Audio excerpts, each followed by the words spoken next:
There are two paths to get ahead, but one is a short term solution and the other will set you up for long term success. Welcome to Managing a Career, the podcast that helps you navigate the path to professional success. I'm your host, Lane Robinson. Each episode, we explore the ins and outs of taking charge of your career, from developing skills you need to succeed to building a network that can help you advance, and everything in between. Whether you're just starting out or a seasoned professional, I've got you covered. So sit back, relax, and get ready to take control of your career with Managing a Career. Throughout our careers, we observe others around us getting ahead by various means. Some people do so by putting other people down in order to make themselves look better, whereas others do so by lifting those around them up. You may have even used these techniques yourself. The secret? Both approaches can work, but only one is sustainable for the long term.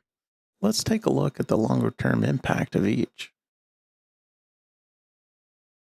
Whether intentionally or not, some people will try to advance their careers by pushing those around them down. These people will steal credit from others.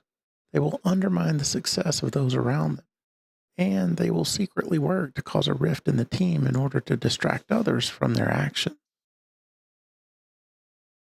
If the organization is driven by visibility, someone trying to look superior will take credit for the work that their team does, or they'll reframe what was done in such a way that they steal credit for things that they had minimal impact on. If they are not confident in the quality of their work, they may spread gossip in order to cause stronger team members to be viewed as incompetent or even to be excluded from key efforts. Beyond rumors, they may forget to include them in important decisions or purposefully withhold or delay support in order for their targets to struggle or fail. People who operate in this mode are operating from a position of fear for their jobs, fear for being found to be less than, or just fear that there are limited opportunities for success and that they will be left behind. Sadly, this can be an effective strategy, at least in the short term. If someone can implement their plan before others catch on, they can achieve the promotion they desire. But eventually, that catches up to them. Their team will stop supporting them, and their leaders will eventually see the pattern. That early success eventually stalls out. If you find yourself to be a target of someone who is trying to get ahead by pushing you down, how should you react?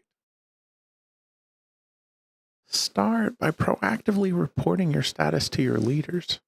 If the person putting you down is your leader, then report your status to project sponsors and your skip level leader.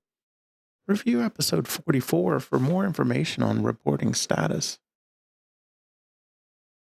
Next, build relationships with those that will ultimately be deciding who advances. If you build a relationship with your skip level leader as well as with cross functional teams, it will be harder for someone to misrepresent your work because they will have first-hand knowledge of what you bring to the team. Additionally, grow your network as covered in episode 29 and build a cheering section as covered in episode 52. The more people you have on your side, the harder it is for someone to attack you. It may be tempting to try to fight fire with fire, but by stooping to their level, you run the risk of being the one viewed as being the problem, just strengthening their approach. Instead, turn their actions against them. When they steal credit that you deserve, remember, they are only stealing credit that they see as valuable. Leverage that by following up with your leaders to add additional context and provide evidence of your bigger role in the work. Doing so in a matter-of-fact manner will show them that you bring more value to the team. The other approach is to lift those around you up. Where the first strategy is about stealing credit, when you lift people up, you freely give credit where it is due, and sometimes even give credit away. When those around you are struggling, you offer to mentor them. You offer support for good ideas, even when they aren't your own. The driver for this approach is not fear, but in being strategically generous. Lifting others up builds trust and leads to a reputation of being someone who makes a team better. Additionally, you build allies and advocates. This investment in people will pay off in the future when those you've been supporting gain positions of authority and power. And when your position advances, they'll follow you willingly. Lifting others up is a much slower play, but it's much more sustainable in the long run. Each person you lift up becomes an advocate for you when it's your turn, and over time, this can lead to more and more supporters. As a side benefit, these same people that are helping you advance will also provide a level of protection from those that look to push you down. If you find that someone else is lifting you up, first, accept it, and then reflect it back to them.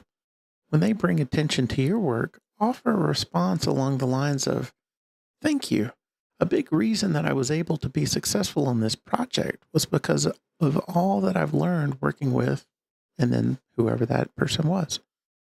This not only helps your visibility based on the credit, it will also strengthen your alliance with the person who is sharing the spotlight. Help me spread the word about the Managing a Career podcast. My goal for this podcast is to continue to grow the audience in order to help as many people as I can advance their careers. To reach this goal, I would appreciate it if you would share this podcast with your friend and coworkers. Send them to managingacareer.com/follow, which will give them links to everywhere that this podcast can be found. Taking control of your career is entirely up to you. No one else will do it for you. So don't be afraid to take the actions that will help you reach your professional goals. I hope this episode has provided you with valuable insights and advice. If you want to stay up to date with the podcast, be sure to subscribe in your podcast player of choice. And visit managingacareer.com to submit show topics and link to our community. For Managing a Career, this has been your host, Lane Robinson. And remember, own your career and navigate the path to professional success.